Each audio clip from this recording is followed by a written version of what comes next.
IndyCar's hybrid future delayed.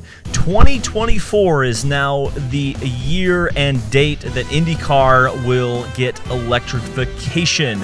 In this video, we are going to talk about that as well as testing at Texas Motor Speedway for the second IndyCar race of the year and the first on an oval. Let's get into it.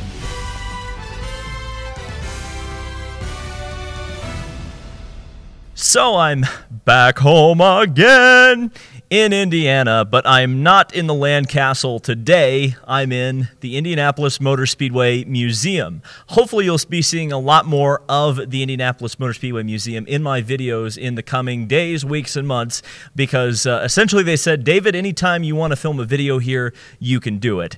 And therefore, well, I'll take advantage of that. So it's a bit of a theme today. For each of the topics I'm going to talk about, I'm going to show off some parts of the Indianapolis Motor Speedway Museum's collection. Now, because we were testing in Texas yesterday for IndyCar and Texas team's driver was fastest, particularly that guy's driver, we're going to be showing off AJ's 1961 Indianapolis 500 winner. And if you're curious about what the other cars in the background are, well, the easy ones to see anyway, we've got Jim Rathman's 1960 winner, and then over here we've got the leader card 1962 winner of Roger Ward. But it was AJ's guy in the modern time that is fastest on the board. Let's take a look. Yesterday, there was a test at Texas Motor Speedway, a rookie test, a rookie evaluation, whatever you want to call it. The six full-time rookies took to the track to test, and Kyle Kirkwood was the fastest, though it should be noted that that was in a draft, and it was at night. Throughout the day, Romain Grosjean was the fastest, and apparently was the fastest no-toe driver. It's also worth noting that Grosjean, just the entire field, was very careful to stay off of the black PJ1. It sounds like, once again, we're going to have a one-groove racetrack at Texas Motor Speedway. Not really surprising, but that's the name of the game once again. It's interesting as well that Jimmie Johnson did not test. Of course, he is a rookie, though he tested there in the fall, so perhaps he's already passed his evaluation test, doesn't need to go to Texas Motor Speedway because, well, he's already done it. Texas, of course, is, what, 3 weeks away? We will have coverage of that on this channel. I'm not sure exactly how I'm going to do it yet because I'm also planning on attending the World Endurance Championship and IMSA Sebring double weekend. So it'll be interesting coverage-wise, but I'm planning on being at all three events. So it's interesting to see AJ's car up front early on, and it should also be noted that Kyle Kirkwood wasn't the only driver to take laps for AJ Foyt Racing yesterday. J.R. Hildebrand shook down the cars for AJ Foyt Racing, and while it isn't officially announced, he's expected to be the oval driver for the number 11 AJ Foyt Rocket Chevrolet, especially at the Indy 500, though I have heard it's going to be essentially a full season deal. We'll see. Or not full season, but a full oval season. Also, Ed Carpenter was announced today in the number 33 Ed Carpenter Racing car for all 5 oval events, so Ed Carpenter will be there. There'll be 27 cars at this point at Texas Motor Speedway. If Hildebrand enters, it'll be 28. So it'll be a big grid, but that's what we like at ovals.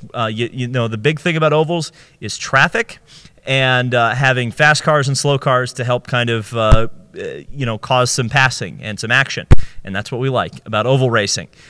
But something that was, in the pipeline and had been coming for a while got announced today, and we need to talk about that. So it was confirmed in a press release today that IndyCar's hybrid formula will be pushed from a originally planned date of 2023 to a now 2024 NTT IndyCar Series start to the season. And there's quite a discussion going on, and you might have heard it from me already because it's really been going around quite a bit, that a lot of people within the sport want not only the 2024 engines to come out, but also to have a new chassis to go along with them. Now, what has been blamed for this delay has been supply chain issues. The main issue is that the KERS system, the spec KERS system that will be employed, has not arrived. There was actually supposed to be a test, well, actually, I think today at Sebring International Raceway. I was originally planning to go to that and film the new engines for you guys, but because the KERS system wasn't there, it was really pointless just to test the internal combustion engine with a whole bunch of weight in the back of the car.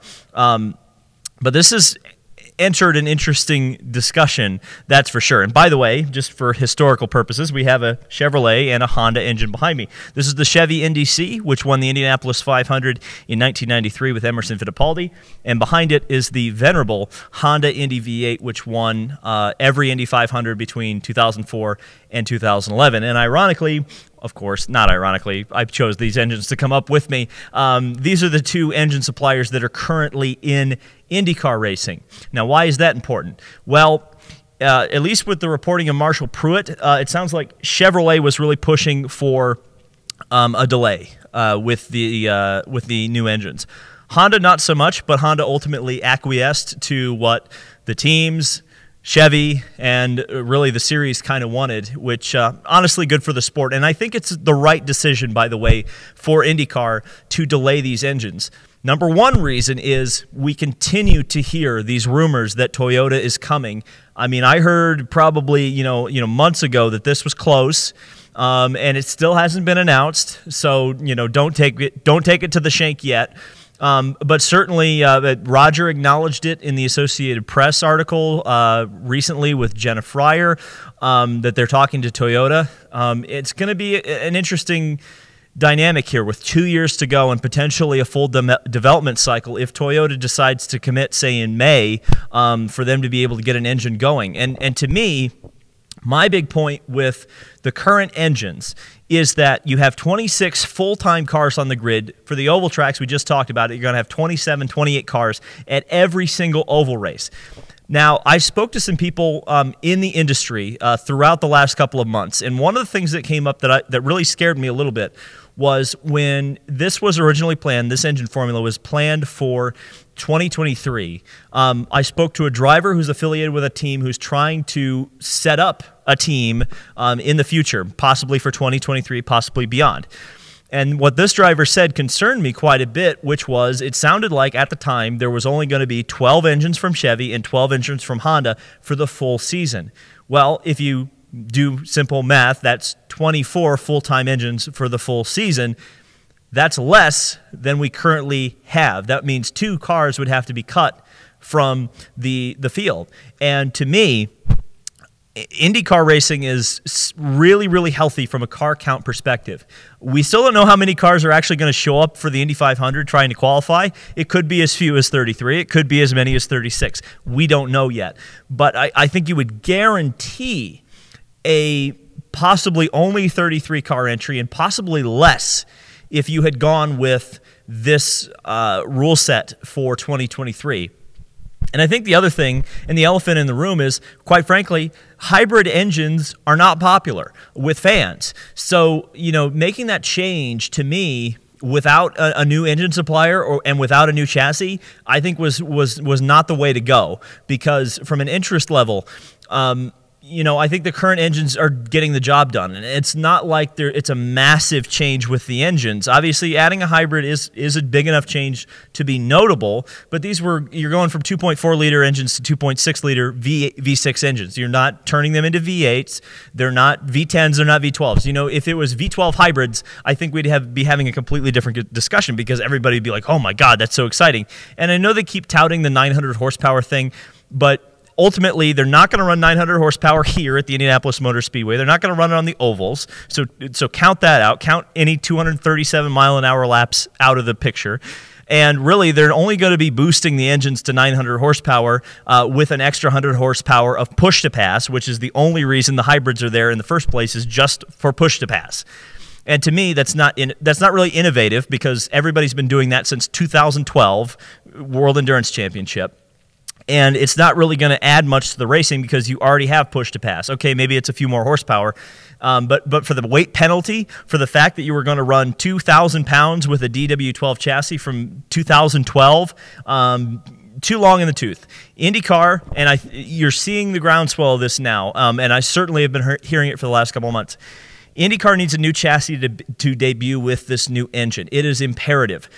In fact, believe it or not, when I was walking into St. Pete, I was walking with a driver, and that driver said to me something that I had not heard so bluntly before. And this driver said to me that every driver in the field hates the aero screen. They don't hate it for the safety aspect. I think a halo is going to be there to stay forever on open-wheel cars. But it is so heavy, and it has affected so many drivers' driving ability with this extra weight on top of the car, and not having that compensated anywhere else in the chassis because the chassis is so old. That's really affected a lot of drivers. And this is the other thing, and this is something I talked specifically to a couple of younger drivers about this who are very, very successful, and they told me that, look, adding more weight, going to 2,000 pounds, number one, it's not safe because you're going to be going faster with 900 horsepower, and you're going to have more weight when you're crashing. The other aspect of that is that drivers are already struggling physically. It's not like they're in bad physical shape. IndyCar drivers are some of the most in-shape athletes in the world. But the fact that you're going to have this much cornering forces going so fast and so much weight, the steering is going to become so heavy, it's going to be impossible to drive the cars. So you're going to have to add power steering. That's going to be more cost. You're going to have to modify the chassis anyway to get the hybrid power plant in there because it's going to be a different size because you're going to have to account for the hybrid. And now you've also got that added weight of the aero screen for safety. The obvious solution here is to go with a new chassis. Design a new chassis, have a full new package ready to go in 2024, and hopefully on the engine side, you also have Toyota there to bolster the idea of, hey, we're going to hybrids. Well, you may not like hybrids, but you sure will like the fact that Toyota's going to bring a whole lot of marketing dollars, new teams, new ideas, interest in the sport coming in. I think if you know, because IndyCar has been so stagnant technologically for so long that it's, you know, it is a problem, but to me, sticking with the current formula in the short term, to me, is a long-term game, because if you can really get your ducks in a row and come out with a brand new car, something that can maybe generate, you know, maybe not quite as much interest as the new Formula One car has, but at least some sort of interest, because ultimately, folks, I don't know if you guys know this, we're a visual society. And in some ways, we're audio, but especially visual. If you say we've got new stuff on the car, and then the car looks exactly the same as it has for the last 10 years, it's not going to sell. It's not going to sell to hardcore racing fans. It's not going to sell to casual racing fans. You need something that looks different, that looks exciting, that looks modern.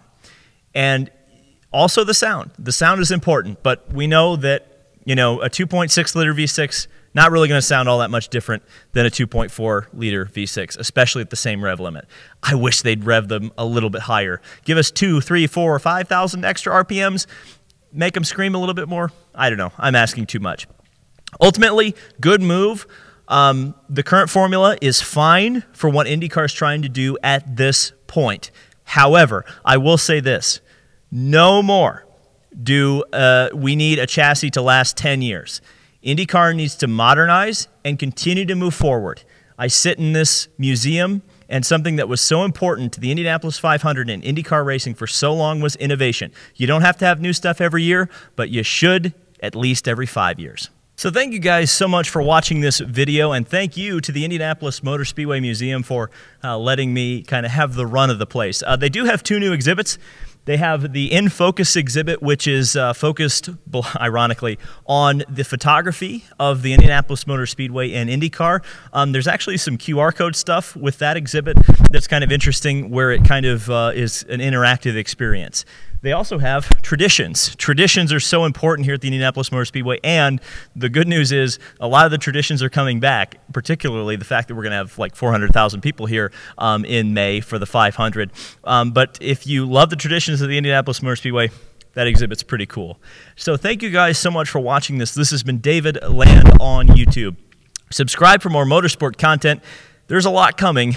Believe me, we'll see you in the next video.